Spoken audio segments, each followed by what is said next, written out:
নমস্কার বন্ধুরা, আজ আমি আপনাদের সঙ্গে শেয়ার করব 3 রকম শরবতের রেসিপি।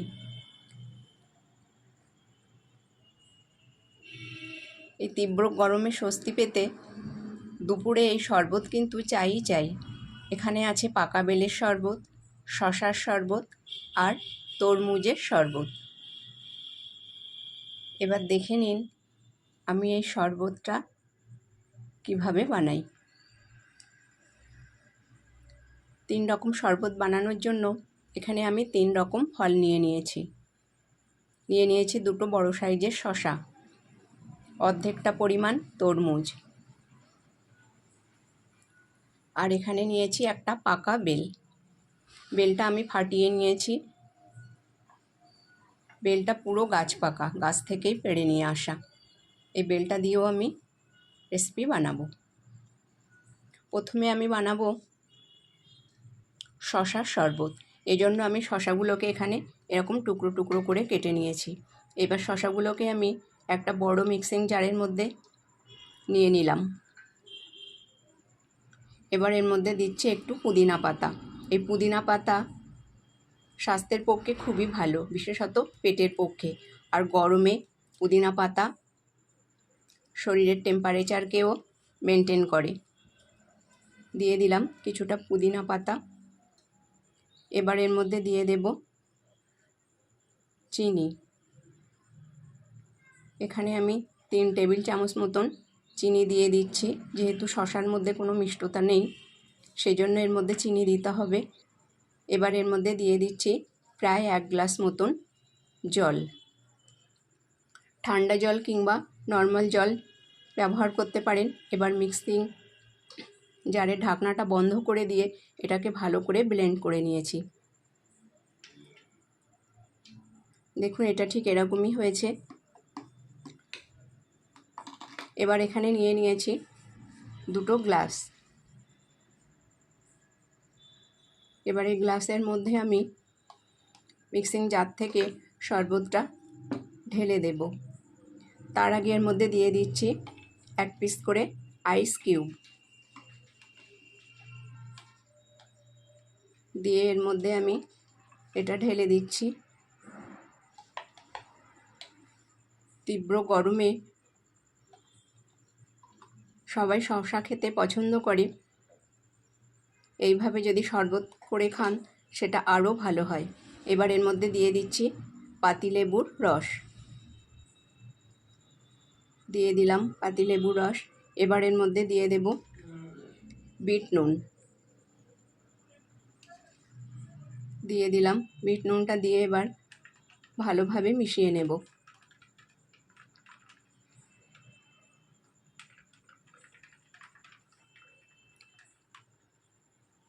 এটা আমার তৈরি হয়ে গেছে।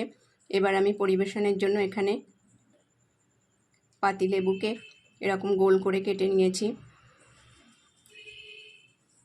গ্লাসের কানায় এটা দিয়ে দিলাম। এবার উপর থেকে দিয়ে দিচ্ছি পুদিনা পাতা। শশার শরবতটা আমার পরিবেশনের জন্য সম্পূর্ণ তৈরি। এবার দেখে নিন তরমুজের শরবত কিভাবে বানাই।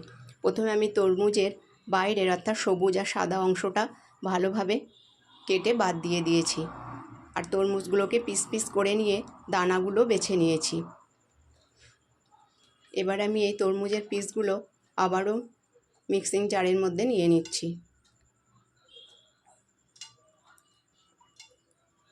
এভাবে নিয়ে এর মধ্যে দিয়ে দেব অল্প একটু চিনি। যেহেতু তরমুজটা আমার মিষ্টি আছে, সেই জন্য এতে চিনির পরিমাণ আমি অল্পই দেব। আর একটু দিচ্ছি, 2 চামচ মতন চিনি এখানে আমি দিয়ে দিলাম। এবার মিক্সিং জারের ঢাকনাটা বন্ধ করে দিয়ে এটাকে আমি ভালোভাবে ব্লেন্ড করে নেব। এটা ব্লেন্ড করা হয়ে গেছে। আর এখানে নিয়েছি একটা বড় ছাঁকনি আর একটা পাত্র। এবার তরমুজের এই জুসটা এর মধ্যে দিয়ে ভালোভাবে ছেঁকে নেব।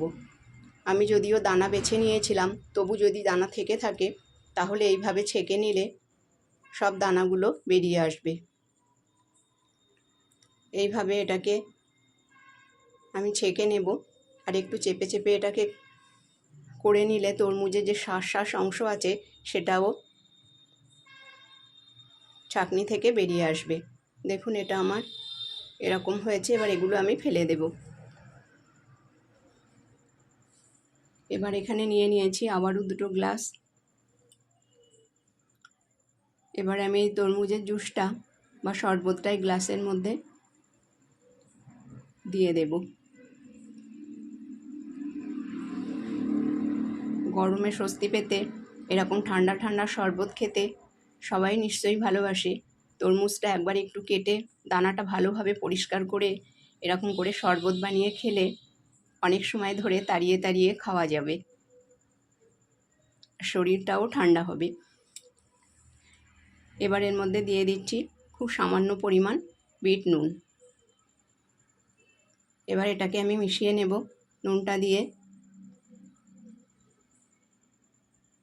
নুনটা মেশানো হয়ে গেলে উপর থেকে দিয়ে দেব আইস কিউব। এটা আমার তৈরি হয়ে গেছে। এবার আমি পরিবেশনের জন্য তৈরি করছি। আবারও একই রকমভাবে স্লাইস করে কাটা পাতিলেবু দিয়ে দিলাম আর দিয়ে দিলাম পুদিনা পাতা। পরিবেশনের জন্য আমার তরমুজের শরবতটা সম্পূর্ণ তৈরি। বেলটাকে আমি ফাটিয়ে একটু জল দিয়ে ভালোভাবে চটকে নিয়েছি ও তার আগে আমি বেলের যে আঠা হয় আঠাগুলো বাদ দিয়ে বেছে নিয়েছি। ভালোভাবে বেছে বাদ দিয়ে দিয়েছি। এবার আমি এর মধ্যে দিয়ে দিচ্ছি 1 টেবিল চামচ আখের গুড়। আখের গুড় শরীরকে খুব ভালো ঠান্ডা রাখে আর এটা খেতেও খুব সুন্দর হয়। এবার আমি গুড় দিয়ে এইভাবে চটকে চটকে যে ছিবড়ে অংশটা আছে এটা ফেলে দেব। এইভাবে এটাকে যতটা সম্ভব ফেলে দিয়ে নেওয়া যায় ততই ভালো। দেখুন বেলের দানাগুলো আমি প্রথমে বার করে নিয়েছিলাম, এবার কিছুটা ছিবড়ে আমি ফেলে দিয়েছি। আবারও আমি এখানে নিয়ে নিচ্ছি একটা বড় ছাঁকনি আর একটা বড় পাত্র। এবার বেলের এই কাতটা এই ছাঁকনির মধ্যে দিয়ে আমি ভালোভাবে ছেঁকে নেব। এতে বেলের যে শাঁস অংশ আছে বা ছিবড়ে অংশটা আছে এটা বেরিয়ে আসবে। দেখুন এইভাবে আমি এটা করে নেব। এইভাবে চেপে চেপে আমি এটা করে নিয়ে এটাকে ফেলে দিয়েছি ছিবড়ের অংশটা। এবার এখানে নিয়ে নিয়েছি নুন, সামান্য একটু নুন আমি দিয়ে দেব। আপনারা চাইলে নাও দিতে পারেন। এবার আমি এর মধ্যে দিয়ে দেব ঘন করে জাল দেওয়া গরুর দুধ। দেখুন দুধের মধ্যে বেশ ক্রিম আছে, কিন্তু আজ আমি ক্রিমটা দেব না বা মালাইটা দেব না। এর থেকে 4 চামচ মতন দুধ আমি এই শরবতের মধ্যে দিয়ে ভালোভাবে মিশিয়ে নেব। আপনারা যদি ক্রিম দেন তাহলে এর মধ্যে ক্রিম দিয়ে এটাকে মিক্সিতে ব্লেন্ড করলেও খুব সুন্দর খেতে হয়। এইভাবে আমি মিশিয়ে নেব। দেখুন দুধটা আমার মেশানো হয়ে গেছে এই বেলের শরবতের মধ্যে। এবার আমি পরিবেশনের জন্য এই গ্লাসের মধ্যে ঢেলে নেব। বন্ধুরা, আমার আজকের এই 3 রকম শরবতের রেসিপি যদি আপনাদের ভালো লেগে থাকে তাহলে লাইক, শেয়ার এবং চ্যানেলটাকে সাবস্ক্রাইব করবার অনুরোধ রইল। দেখুন এইভাবে আমি বেলের শরবতটা 2টো গ্লাসের মধ্যে ঢেলে নিচ্ছি।